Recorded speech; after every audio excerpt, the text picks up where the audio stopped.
꽤 오래됐습니다. 한 수십 년 전에 양재동 횃불회관에 가면 세미나실이 있는데 거기에 미국의 텍사스 의과대학 교수였던 스미스 박사가 와서 자신의 간증을 하는 것을 제가 들었습니다. 그는 유능한 외과 의사였습니다. 그리고 특별히 심장학 계통의 박사였습니다. 그런데 그가 학생들 앞에서 강의하던 가운데 연단에서 쓰러졌습니다. 심장마비였습니다. 자기가 쓰러지는 동시에 자기는 자기를 본 겁니다. 쓰러지는 줄 몰랐습니다. 자기는 서 있는데 학생들이 막 당황하고 앞으로 몰려오길래 보니까 자기가 쓰러져 있는 거예요. 육체에서 여기 나온 거죠. 그리고 학생들이 막 심장 마사지를 하더니만 깨어나지 않으니까 학생들이 옆방 수업 중인 교수님을 불러온 겁니다. 그 교수님이 급히 자기를 데리고 응급실로 갔습니다. 그리고 심장 마사지 충격기로 충격을 주는데 자기도 따라간 거죠. 자기가 자기를 보고 있는 겁니다. 그는 신앙이 별로 없었던 사람이었습니다. 한참 전기 충격을 가했지만은 깨어나지 않으니까 동료 교수가 흰 천으로 자기를 덮더랍니다. 이제 모든 사람들이 다 나가고 그 텅 빈 방에는 자기와 자기만 남았습니다. 너무나 두렵더래요. 앞으로 펼쳐질 일이 너무나 두려웠는데 갑자기 뒤에서 뭔가 느낌이 있어서 보니까 두 분이 서 있더랍니다. 그리고 자기를 따라오라고. 그래서 두 분이 이끌림 받아서 한참을 갔습니다. 어두운 터널 같은 것을 한참을 통과해서 갔는데 빛이 비치는 아주 넓은 그런 룸이 나왔습니다. 거기에 12사람 같은 분들이 의자에 앉아있더랍니다. 그리고 그를 세워놓고 3가지 질문을 했습니다. 첫째는 너의 달란트, 내가 너에게 준 달란트를 어떻게 썼느냐? 그걸 묻고 두 번째는 네 자녀는 어디 있느냐? 그리고 마지막 3번째는 네가 말로 얼마나 많은 사람들에게 상처를 입혔는지 아느냐? 3가지를 묻더랍니다. 그리고 얼마 후에 심판장께서 말씀하시기를 내가 너에게 기회를 한번 줄 것이다. 네가 다시 세상으로 가면 오늘 들었던 얘기들을 꼭 전하도록 해라. 그리고 그분이 4시간 만에 흰 천을 박차고 난 겁니다. 그때로부터 그는 교수직을 관두고 전 세계를 다니면서 자기가 들었던 얘기를 간증하고 다녔다는 얘기죠. 마지막 3번째. 너는 말로 얼마나 많은 사람들에게 상처를 준 줄 아느냐? 이게 우리 얘기입니다. 여러분, 우리가 사는 세상은 창을 던지는 사람, 그리고 창을 맞는 사람, 이런 사람들로 아비 교환이 된 전쟁터입니다. 세상은 전쟁터입니다.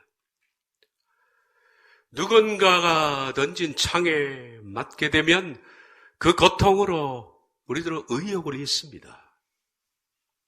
그리고 너무 살기 힘든 그런 시간들을 보냅니다. 헤어나려고 발버둥을 치지만은 저 쉽게 헤어나지를 못합니다. 그래서 오랫동안의 마음앓이를 했던 경험이 있을 겁니다. 창을 맞게 되면 그 후유증도 발생합니다. 후유증이라는 것은 대부분이 창 맞은 사람이 창을 던지는 사람이 됩니다. 옛날 속담에 이런 말이 있죠. 동대문에서 뺨 맞고 서대문에서 화풀이 한다. 그 식입니다. 누군가에게 맞은 창을 다른 사람에게 이유 없이 던집니다. 정말이지. 우리들은 이 치열한 창을 서로 던지는 인생의 전쟁터에서 벗어나고 싶습니다. 누가 창을 던지면 피할 수는 없을까? 부지 가운데 내가 창을 맞았으면 그래서 빨리 빼낼 수는 없을까? 그리고 내가 창을 맞았더라도 그것을 다른 사람에게 던지지 않을 수는 없을까? 그렇다면 우리의 삶이 얼마나 평화롭겠습니까? 성도라면 적어도 이런 삶은 어느 정도 살아야 된다고 생각합니다. 피하든지 빼내든지 그리고 던지지 않든지. 이 창도 종류가 있습니다. 아주 깊이 막히는 창이 있고 그리고 덜 깊이 막히는 여러 종류의 창이 있습니다. 물론 더 깊숙이 박힌 것은 더 아픕니다. 빼내기도 힘듭니다. 특별히 가까운 사람들에게 맞은 창은 더 깊이 박히죠.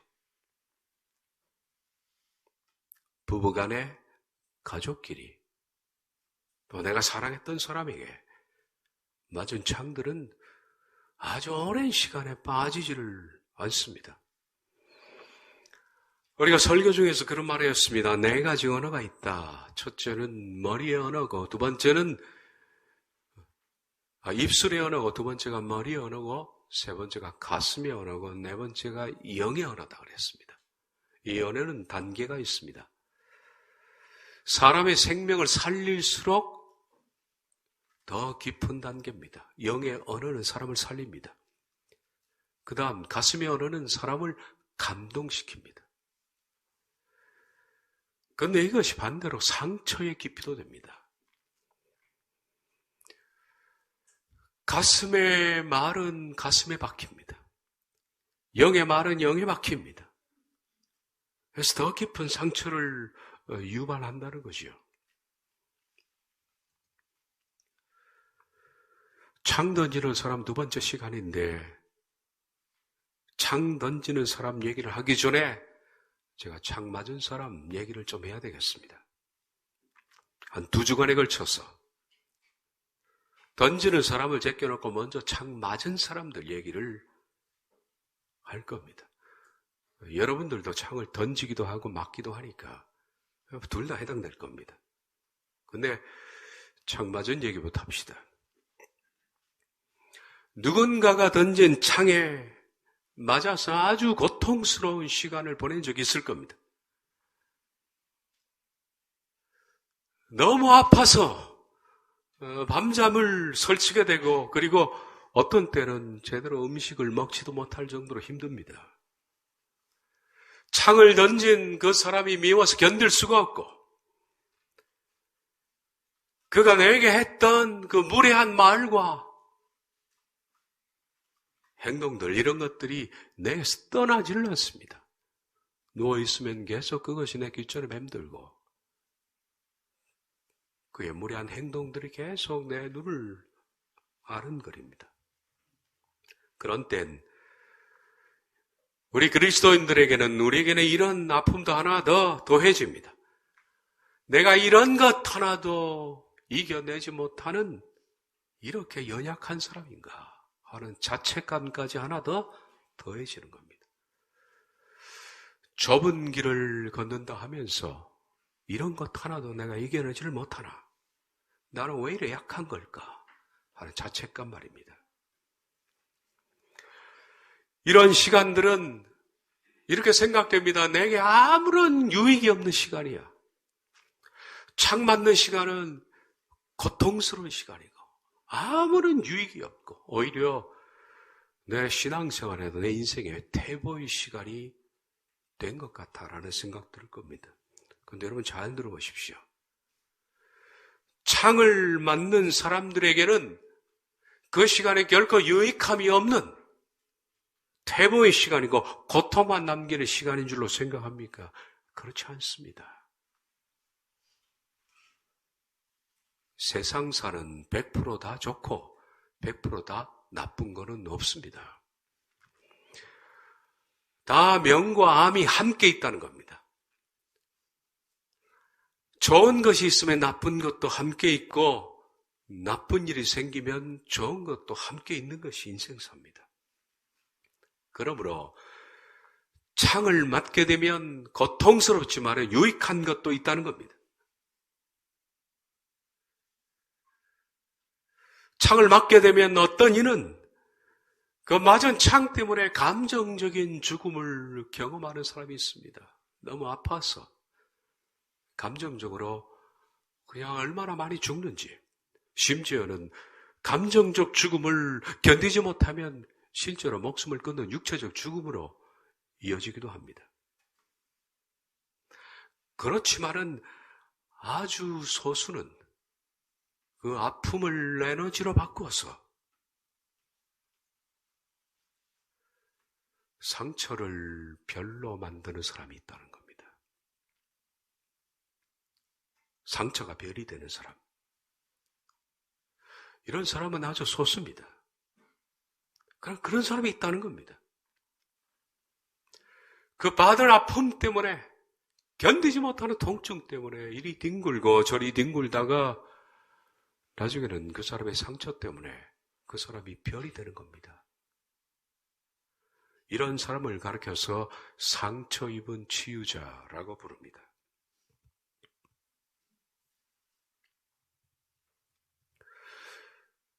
힐러, 누군가를 고쳐주는 힐러.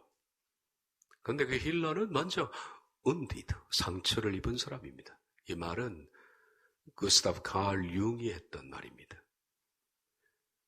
심리학의 거장, 목사의 아들이면서 유태인이었던 심리학의 거성 칼 융이 했던 말입니다. 그렇지만은 모든 상처 입은 사람들이 다 그 상처가 별로 만드는 것은 아닙니다. 아마 이것은 소수일 겁니다. 대부분의 경우는 그 상처를 입게 되면 더 완악해지고 더 공격적인 사람으로 변합니다. 더 위축되고 더 나빠집니다. 그런데 상처를 별로 만드는 사람은 아주 소수입니다만은 존재해 있다는 겁니다. 저는 마치 이것이 이것과 비슷하다라고 생각합니다. 강한 파도와 함께 부드러운 조개에 모래 한 알이 박히게 됩니다. 그러면 조개가 너무 아프죠. 대부분의 조개는 그렇게 살을 뚫고 들어온 모래에 의해서 폐사됩니다. 거의 죽습니다.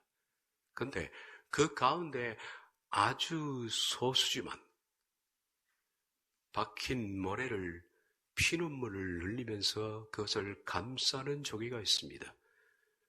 조개가 흘리는 피눈물을 네이커라고 부릅니다. 네이커는 칼슘의 일종입니다. 너무 아프니까 조개는 칼슘을 만들어내서 그 머리알을 감쌉니다. 그것이 나중에 진주가 되는 거죠. 진주를 만드는 조개는 그래 적은 겁니다. 상처의 고통으로 몸부림을 치고 벗어나려고 하나님께 매달리다가 자신 속에 죄를 발견하고 변하기 시작한 사람, 이런 사람이 있다는 겁니다. 이상한 일은 다이아몬드가 다이아몬드를 갈아내듯이 뛰쳐들어온 상처가 내 속의 상처를 치유합니다. 그게 참 이상한 일입니다. 사람은 그렇게 치유를 받는 겁니다. 그래서 그 상처 때문에 자신 속에 존재했던 이기심이 깨져나가고 죄성이 무너지고 교만이 부셔지고 더러운 것들이 씻겨나가는 이 모든 것들이 뛰쳐들어온 상처가 내 상처를 치유하기 때문입니다. 그래서 하나님의 온전한 사람으로 만들어져 나가는 겁니다. 죄로 말미암아 이기적인 사람은 그것이 무너지면 오히려 다른 사람에게 배려심을 갖는 사람이 됩니다. 상처 입은 그는 결국 상처가 치료되면서 wounded healer, 상처 입은 치유자가 되는 겁니다. 자신이 먼저 상처를 입었지만 상처로 남을 치료하는 치유자가 되는 겁니다. 모든 사람은 그런 것이 아니지만 자신이 박힌 그 창 때문에 아파했다. 그러다가 마침내 치료받은 사람은 여러분 하나님 나라의 위대한 의사가 된다는 겁니다. 사람은 보통 의사가 아닙니다. 그런데 사람 가운데 타인을 치료할 수 있는 의사가 있습니다. 이런 의사는 100명 가운데 1명, 2명 만날까 합니다. 대부분의 사람들은 의사가 못 되죠. 그런데 그런 사람을 만나면 상처 입은 사람들의 상처가 치유되기도 합니다. 얼마나 필요한 의사입니까? 말씀드린 것처럼 인생이라는 것은 창을 던지는 전쟁터와 같습니다. 우리가 살아보지만은 서로 충돌하고 툭하면 분열하고 무례하고 아픈 말로 상처를 입힙니다. 외롭고 힘든 인생, 서로 부둥켜 안고 살기도 힘든데 미워하고 반목하고 패거리를 만들어서 우리의 인생은 지옥과 다름이 없이 되어버린 겁니다.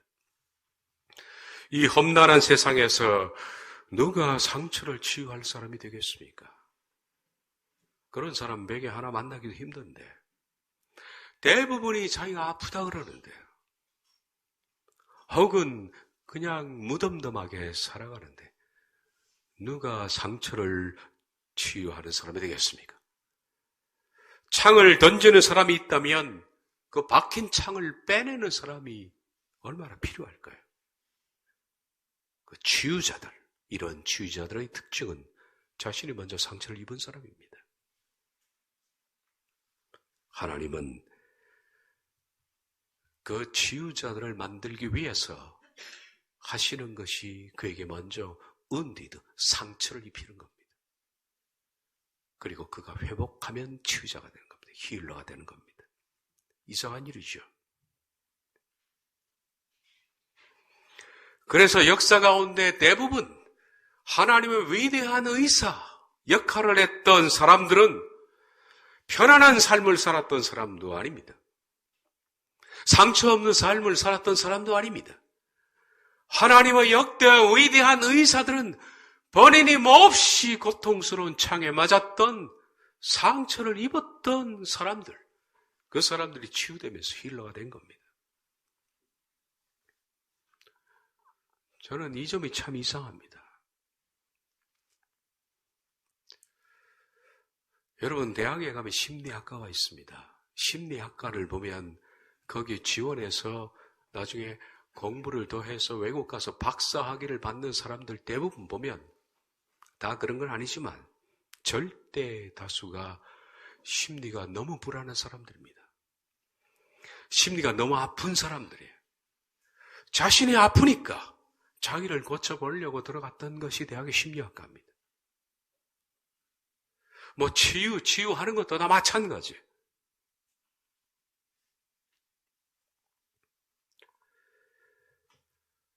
구약에 보면 암흑기라는 것이 나옵니다. 구약에는 3번 나옵니다. 암흑기가 역사에서는 그냥 dark age 그렇게 씁니다. 문자 그대로 어두운 시기입니다. dark age 그렇게 부르는 이유는 이 시기는 하나님이 말씀하지도 않는 시기입니다. 왜냐하면 너무 타락해서 영적으로 어두워지고 사람들이 너무 강팍해졌던 그런 시기입니다. 그러다 보니까 거룩하신 하나님께서 이들과 대화를 단절하신 시기, 선지자도 별로 없고 하나님도 말씀하지 않는 시기, 침묵의 시기입니다.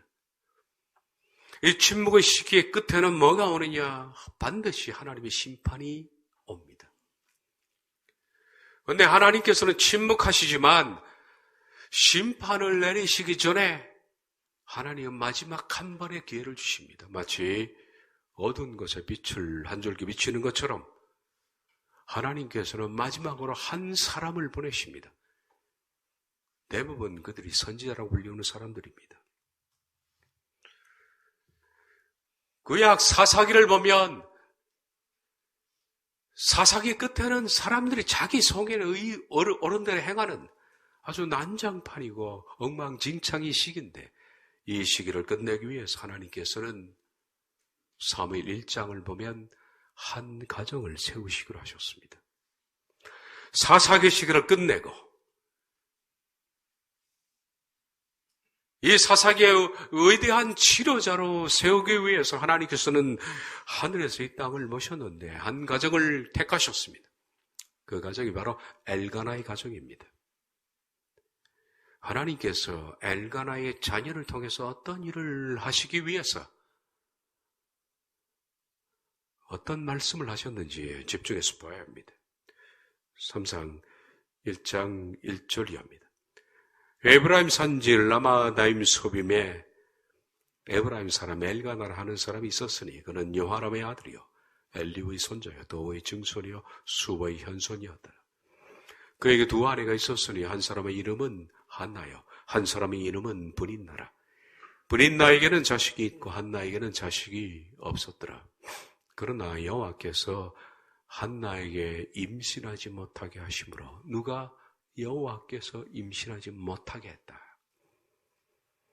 그의 적수인 브린나가 그를 심히 격분하게 하여 괴롭게 하더라. 매년 한나가 여호와의 집에 올라갈 때 남편이 그와 같이 하며 브린나가 그를 격분시키므로 그가 울고 먹지 않았다라고 말합니다. 여호와께서 한나에게 임신하지 못하게 했다. 그 당시 임신하지 못하는 것은 최고의 고통입니다. 하나님이 일부러 고의로 한나에게 상처를 주셨습니다. 고의로 그녀에게 자식을 주지 않아서 그녀는 너무너무 고통스러웠습니다. 자식이 생기지 않자 한나는 종 중에 하나를 택해서 자식을 낳게 했습니다. 브린나라는 여종입니다. 자식을 낳자 이 여종이 태도가 돌변합니다. 그전에는 여주인에게 말도 못하고 그냥 종인데 눈도 제대로 못 맞췄던 종이 어느 날 아들을 낳자 여주인을 멸시합니다. 여기 적수라고 나와 있죠. 적대하고 못살게 굴고 그 형편없던 여종이 주인을 너무 고통스럽게 만듭니다. 여러분이 그 입장이라면 얼마나 마음앓이가 심하겠습니까? 견딜 수가 없죠. 이런 상황에 여러분이 처한다면 여러분 어떻게 하겠어요? 어떤 방법을 택하겠습니까? 물론 한나는 하나님께서 그에게 자식을 일부러 주지 않았다는 걸 모릅니다. 그런데 하나님은 계획을 갖고 하신 겁니다. 어떤 계획을요? 그녀를 통해서 진주를 키워낼 계획입니다. 이 상처로 한나는 몹시 아팠습니다. 그런데 만약 이 상처로 한나가 그 여종에게 보복을 했더라면 같이 창을 들고 던지고 보복했더라면 한나가 어떻게 될 뻔했었다고 생각합니까? 우린 성경에서 이 여자를 만날 수가 없습니다. 그렇지만 한나는 보복하지 않았습니다. 충분히 그럴 수도 있는데 그녀는 하나님 앞에 엎드리기 시작했습니다. 너무 괴로워. 그 괴로움을 안고 하나님의 집 올라가서 엎드렸습니다. 그런데 이상한 일이죠. 엎드려 있는 동안에 그녀는 자신이 깎여지기 시작하는 겁니다. 자신의 상처와 죄, 분노, 절망감, 자신 속에 있는 교만들, 각종 죄들이, 이 모든 죄들은 한나가 살아오면서 겪었던 상처 때문에 생긴 거죠. 이런 것들이 발견되기 시작하고 이런 것들로 인해서 그는 깎여지기 시작했다. 상처가 상처를 깎은 겁니다. 나중에 하나님의 은혜로 자신의 상처가 깎여져 한 뒤에 한나에게 아들을 주셨습니다.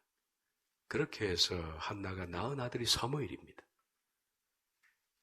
이 사무엘을 한나는 변화된 여자가 되어서 위대한 어머니로, 위대한 신앙인으로, 위대한 하나님의 사람을 길러낼 수가 있었던 거죠.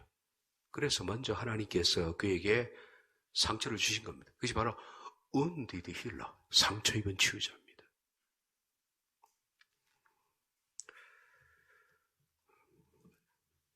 오래전에 썼던 칼럼입니다. 도도서의 이야기, 제가 1편, 2편을 썼는데 2편 중에 있는 일부 내용을 다시 한번 읽어보겠습니다. 자, 2편은 사무엘상 1장 6절을 근거로 해서 쓴 칼럼이었습니다. 여호와께서 그에게 임신하지 못하게 하심으로 그의 적수인 브린나가 그를 심히 격분하게 하여 괴롭게 하더라. 내 인생에 뛰어든 아픔들을 감수하라. 그것은 나를 일깨우기 위함이다. 비대해짐을 막기 위함이다. 하나님은 우리를 살리기 위하여, 하늘의 삶을 갈망하게 하기 위하여, 이 땅에 안주하지 못하게 하기 위하여, 천국을 사모하게 하기 위하여, 쉬지 않고 성숙시키기 위하여, 더 좋은 것을 주시기 위하여 우리에게 감당기 어려운 천적들을 허락하신다. 천적들은 때로는 부호일 수도 있다. 자녀이기도 하며 물질과 질병이기도 하며 나를 미워하는 사람일 수도 있다. 내 인생에 뛰어든 가슴 아픈 일들이기도 하다. 천적들은 아픔이다. 고통이며 밤잠을 설치게 만든 한숨이다.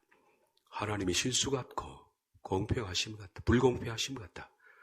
아픈 가슴으로 눈물 짓게 만드는 통증이며 하나님의 사랑까지도 의심케 만드는 그것이다. 하나님이 실수하신 것일까? 나를 버리신 것일까? 나를 사랑하신다는 말이 정말일까? 신앙의 고백 밑바닥까지 흔들어버리는 혼돈이기도 하다. 천적, 그것은 가시게 되어 날카롭게 찌른다. 그것은 한나를 눈물 짓게 만든 브린나다. 야곱을 통벌하게 만든 라반이다. 바울에게 극심한 통증을 일으켜 그가 3번씩 기도했다던 그 삿갓이다. 숨쉬기조차 버거운 통증이다. 그러나 천적은 천국을 사모하게 한다. 천적은 주님을 바라보게 한다. 천적은 이 땅에 소망을 주지 않게 한다. 천적은 우리를 살아있게 만든다. 천적은 우리를 요셉되게 한다. 천적은 우리를 야곱되게 한다. 천적은 우리를 모세되게 하며 천적은 우리를 바울되게 한다. 천적 때문에 우리는 엎드린다. 기도의 무릎을 꿇고 목이 터지라 하늘을 향해 외치며 살려달라고 몸부림치게 한다. 그러는 사이에 비대한 도도새의 살이 빠지고 날개와 다리에 근육이 생기며 창공을 향해 치솟아 오르게 만드는 것처럼 천적은 우리를 살린다. 그러므로 어떤 천적이든 천적은 유익한 것이다. 문자 그대로 천적은 하늘이 보낸 적이기 때문이다. 천적은 하늘이 보낸 겁니다, 여러분. 서로 창을 던져대는 이 전쟁터에서 누가 치유자가 되겠습니까? 가정도, 사회도, 교회도 여기서 누가 치유자의 사역을 감당하겠습니까? 서로 공격하며 날카롭게 이빨을 드러내고 상처를 입히는 정글 같은 이 세상에서 치유자가 필요합니다. 창 던지는 사람이 있으면 창을 빼내는 사람이 필요합니다. 바로 그 치유자가 저는 여러분들 모두가 되었으면 좋겠습니다. 인생을 살아가면서 우리는 창을 맞습니다. 그 상처 때문에 아프고 괴롭지만 여러분들은 사명이 있습니다. 거기서 진주를 키워내야 됩니다.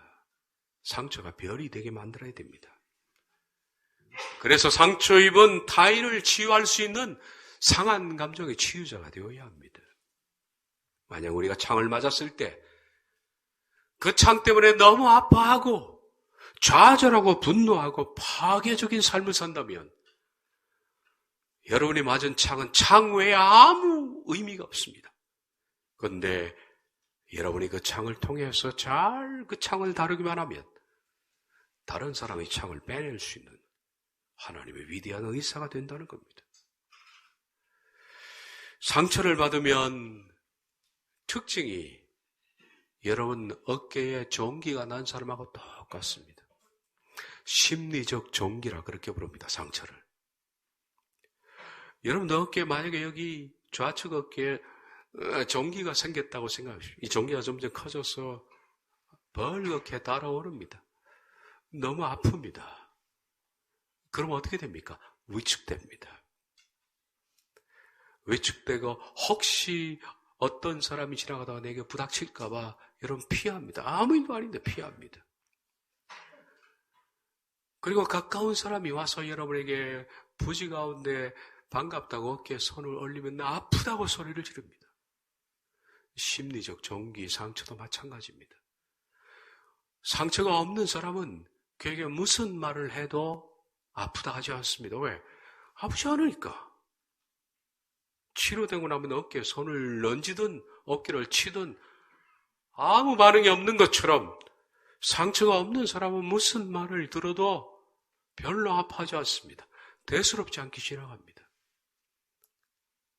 그런데 상처가 있는 사람은 누가 작은 말만 해도 아픈 거예요. 아무 일도 아는데 그는 고민을 하면서 밤에 괴로워서 잠을 설치고 식음을 전폐할 정도로 아픕니다. 그런 말, 작은 말에 견딜 수가 없는 거예요. 그리고 위축됩니다.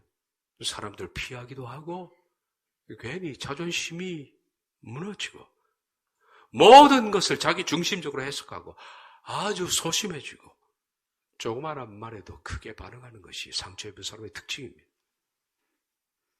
그랬던 그 사람이 상처가 치유될 때 나타나는 심리적 변화, 여러분 이거 집중해야 됩니다. 우리가 하나님 앞에 엎드려서 내 상처에 대해서 부둥켜 안고 기도할 수만 있다면 하나님 반드시 여러분을 고치실 텐데 하나님께서 여러분을 고치실 때 어떤 현상이 벌어지느냐 하면 내 아픔을 하나님의 관점에서 해석할 수 있는 객관적인 눈을 갖게 된다. 주관적으로 바라보는 내 아픔을 이제는 객관화해서 볼 수 있는, 그게 뭐냐면 내 상처와 내 감정이 분리됩니다. 분리되고 내 상처를 그분 앞에서 보는, 하나님이 왜 그렇게 하셨을까? 우리 이렇게 재해석하잖아요, 영적으로. 왜 하나님께서 그전에는 객관화할 때는 저 사람이 왜 나를 아프게 했을까? 미워 죽는 거예요. 아픈 거예요. 이것이 객관화되기 시작하면 하나님께서 왜 이걸 허락했을까? 그분이 원하시는 것이 뭘까? 이게 객관화입니다. 이 객관화가 될 때부터 여러분 치유가 시작되는 겁니다. 고쳐지는 거예요. 그러면서 결론을 얻으면 하나님께서 그래서 저 사람을 통해서, 저 사람이 아니라 저 사람을 통해서 나에게 이렇게 창을 허락하셨구나. 이걸 깨닫는 순간에 여러분은 치유되기 시작하는 거예요. 예수님께서 바로 그렇게 여러분을 치유하시기 원합니다.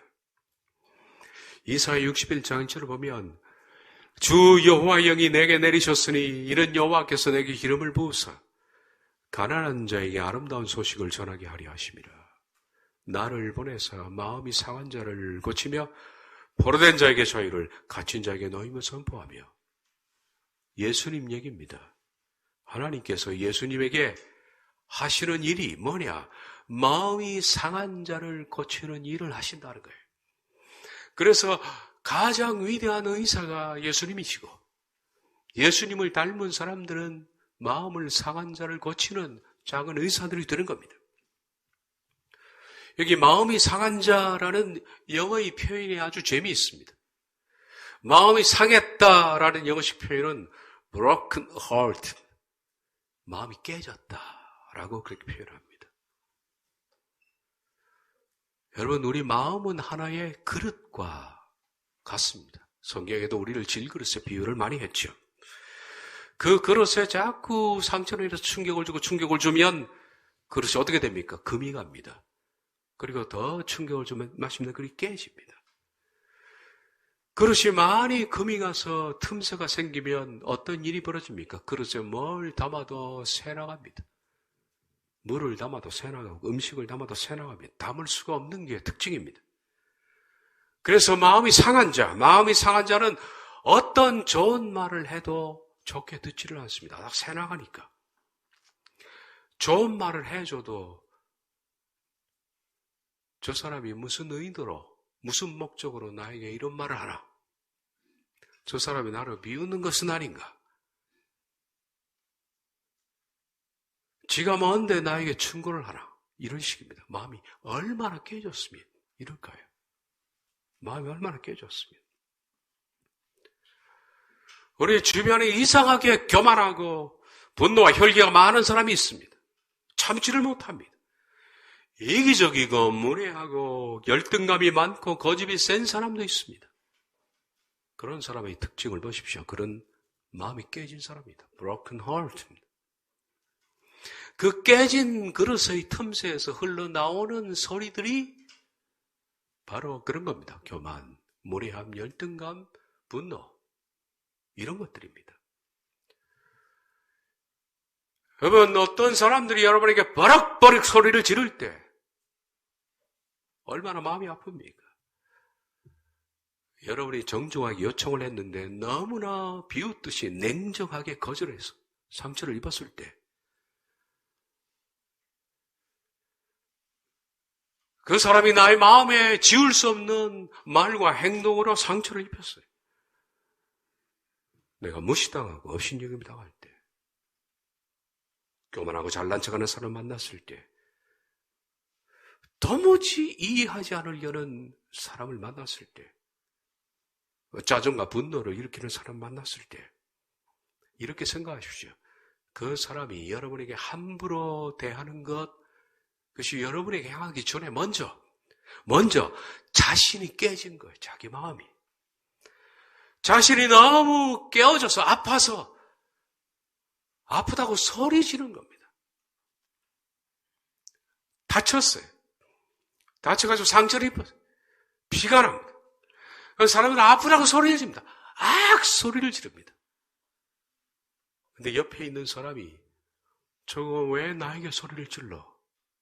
이렇게 받아들이지 않죠. 자기가 아파서 그러니까. 그 사람이 아파서 소리 지른 거예요. 그 반응이 나에게 무례하게 대하고 함부로 얘기하고 교만하고 잘난 척하고 여러분 무시하고 이런 태도로 나타나는 거예요. 만약에 그것을 그 사람이 나에게 했던 것으로 받아들인다면 우리들은 치료받을 수가 없습니다. 우리는 치유자가 될 수 없습니다. 정신병원에 의사 일을 하고 있는데 정신병원에 입원한 환자가 그럽니다. 의사 보고, 야, 이 미친놈아. 나 보니까 눈알이 떼꿍한 게 아주 못되게 생겨 처먹었네, 이 미친놈아. 그랬어요. 의사가 가운을 벗고 같이 멱살을 잡고 싸웁니까? 의사 관둬야 돼요.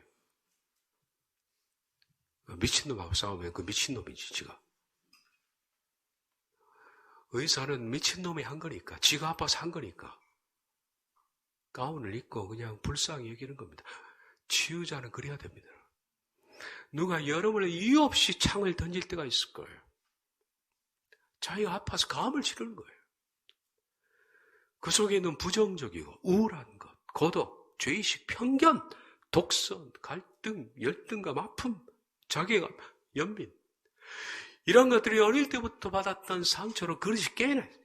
그 깨진 틈새 속으로 아픔의 소리가 흘러나오는 것이 바로 여러분에게 전달되니까 창으로 오는 겁니다. 근데 여러분이 상처가 많으니까 그들이 던진 창에 예민하게 반응하는 거예요. 상처가 없으면 피식 웃고 말겠죠. 그가 불쌍해질 겁니다. 예수님이 이 땅에 오셔서 무엇부터 하신다고요? 마음이 상한 자를 고친다. 마음이 상한 자를 고친다. 영어 성경에 보면 이 broken heart, 마음이 깨진 자를 어떻게 고친다라는 그 뜻이 영어에는 bind up으로 나와 있어요. KJV. bind up은 붕대로 싸매는 거 아니에요. 마음이 깨졌습니다. 피가 나고 고통스럽습니다. 막 가음을 지릅니다.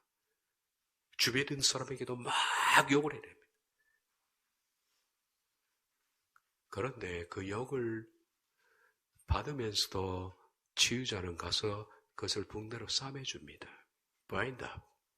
깨진 마음을 붕대로 싸매줍니다. 상처 입은 치유자는 그걸 할 수 있는 거예요. 왜? 자기도 아파봤으니까.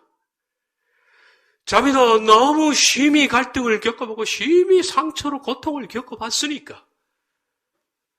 그래서 불안했던 삶을 살았었고 격분하고 분노하고 아파서 뒹굴었던 삶을 본인이 먼저 겪어봤으니까.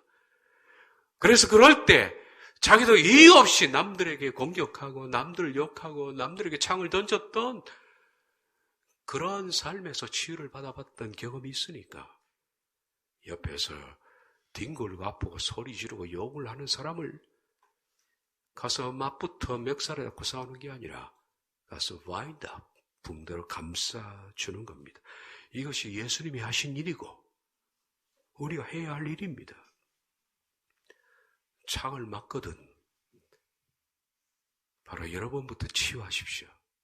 치유되지 않는 사람은 결코 치유자가 될 수 없습니다. 창을 맞은 사람들, 오늘 첫 번째 얘기를 여러분에게 드렸습니다. 다음 주는 두 번째 말씀을 드릴 텐데 이 첫 번째 설교를 마치면서 여러분에게 꼭 들려주고 싶은 설교 중에 한 내용을 다시 읽어드리겠습니다. 나의 아픔을 내 관점이 아니라 하나님의 관점에서 객관적으로 해석하게 될 때 비로소 내가 입은 상처와 감정이 분리되어 그것을 냉철하게 바라볼 수 있는 눈이 생기는데 여기서 치유가 시작된다. 기도하겠습니다.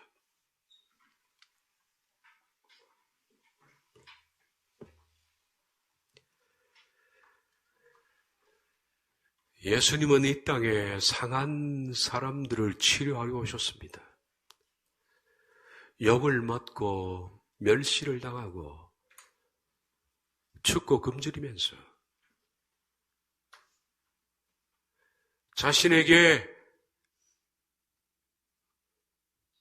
귀신의 왕이라고 욕을 해대는 사람, 심지어는 십자가에 못 박고 그 밑에서 머리를 흔들면서 비열한 눈빛으로 모욕하고 욕을 하는 사람들, 그런 사람들을 예수님께서는 저들을 용서하소서라고 붕대로 삼으셨습니다. 이 땅에 예수님의 그 사람으로서